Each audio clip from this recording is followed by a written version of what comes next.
They called it forbidden. Not because it was wrong, but because it was too powerful. Too dangerous for weak minds. Too transformative for those who preferred the comfort of their chains. The ancient Stoics knew a secret, a practice so profound that it could turn cowards into warriors, victims into victors, and the fearful into the fearless. But they whispered about it in shadows, shared it only with those ready to sacrifice their illusions for unshakable strength. Today, that secret ends its silence. The practice of voluntary discomfort. While the world runs from pain, the true Stoic runs toward it. Deliberately. Intentionally. With open arms. This isn't masochism, this is mastery.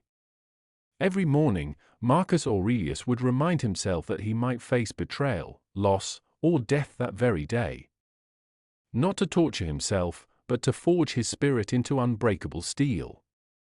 He would voluntarily imagine losing everything he held dear, not to invite tragedy, but to rob it of its power over him. You see, courage isn't the absence of fear. Courage is fear that has been disciplined through practice. 1. Embrace the cold shower of truth. Start small, but start today. Take that cold shower you've been avoiding. Feel your body scream in protest, then watch as something deeper awakens, a voice that says, I can endure this. I can endure anything. This isn't about the water temperature. It's about proving to yourself that comfort is not your master. That when life throws its icy blasts at you, or the rejection, the failure, the heartbreak, you'll stand firm because you've already chosen hardship on your own terms. 2. Practice poverty in wealth. The Stoics would periodically live as if they had lost everything. Sleep on the floor. Eat simple bread. Wear their plainest clothes. Not as punishment, but as vaccination against the fear of loss. When you voluntarily experience what you fear most, being without your luxuries, your status symbols, your safety nets, you discover something magnificent. You don't need any of it to be whole. You are not your possessions. You are not your circumstances. You are the unbreakable core that remains when everything else is stripped away. 3. Seek the arena of discomfort. The gladiator doesn't become strong by avoiding the arena, he becomes strong by entering it again and again. Your arena is wherever you feel that familiar flutter of fear in your stomach. Have the difficult conversation you've been postponing. Take on the challenge that makes your palms sweat. Apply for that position that seems beyond your reach. Each time you choose discomfort over ease, you're not just building courage, you're building an identity as someone who doesn't back down. 4. Befriend your inner critic. The Stoics understood that our greatest enemy lives between our ears. They practiced harsh self-examination, not to destroy themselves, but to become immune to destruction from within. Listen to that voice that tells you you're not good enough, smart enough, brave enough. Then thank it for its concern and act anyway.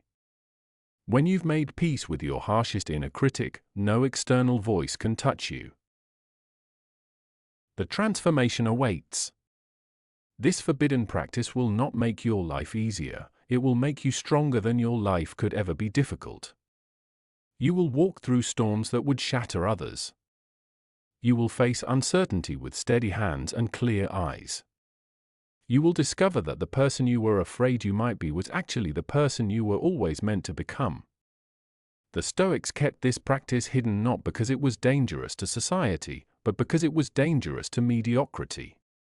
It threatens the comfortable lie that we are victims of our circumstances rather than architects of our response to them. Your moment is now. Your arena awaits. Stop waiting for courage to find you. Go find it in the places that scare you most. Choose the harder path. Embrace the discomfort.